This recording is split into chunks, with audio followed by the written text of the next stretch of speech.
अस्सलाम वालेकुम। मैं सहाफ़ी तैयब गोंदल की बहन और ASI नवीद साहब जो कि साने मरी के अंदर इंतकाल कर गए, उनकी बहन बात कर रही हूँ।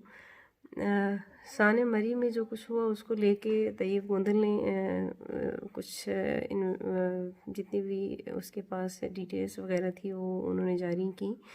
तो कुछ दिनों से उन्हें धमकियाँ दी जा रही थी कि आप मरी के इस काम के अंदर इन्वॉल्व ना हों, जितना पीछे रहें तो ज़्यादा बेहतर है आपके लिए।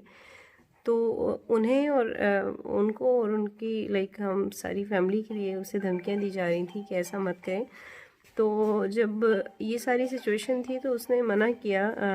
उसने इस चीज़ को लेके DGISI इस साहब से अपील की, एक इंटरव्यू जारी किया कि मुझे जान से मारने की धमकियां दी जा रही हैं, तो इस चीज़ को जो है वो मुझे प्रोटेक्शन दिलाई जाए।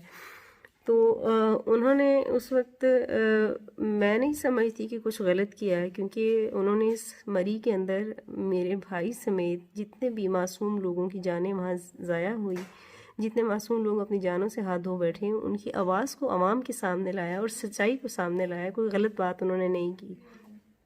अब इस चीज़ को दबाने के लिए वो लोग मेरे भाई के ऊपर एक झूठा पर्चा जो है वो आज दायर कराया उन्होंने, जिसके ऊपर उसे इन्वेस्टिगेशन वालों ने FIA वाले हैं, ये कौन हैं, उन्होंने उसे उठा लिया है और उसे ले गए हैं, इन्वेस्टिगेशन कर रहे हैं, ये झूठा पर्चा दिया है। मेरी जो है वो DGISI साहब से और वज़ीर आज़म पंजाब से और वज़ीर आज़म साहब से और वज़ीर आला पंजाब से मेरी अपील है कि हमारे साथ पहले इतना बड़ा जुल्म हुआ, इंतज़ामिया की तरफ से गफलत की बिना पे हमारे घर के 8 लोग जो हैं हमारे से जुदा हो चुके हैं। हम आगे बड़ी कर्ब में, बड़ी तकलीफ़ में मुब्तला हैं।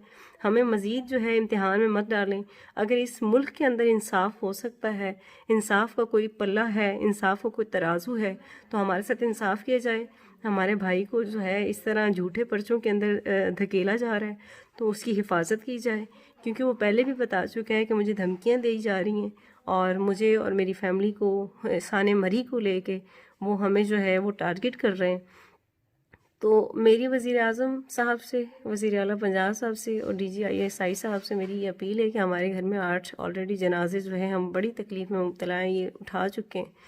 हम उस कर्ब से अभी नहीं निकले कि हमें मज़ीद तकलीफ़ ना दी जाए और हमारे भाई के साथ इंसाफ किया जाए और उसे किसी भी गलत इंक्वायरी के अंदर, गलत इन्वेस्टिगेशन के अंदर उसे ना धकेला जाए।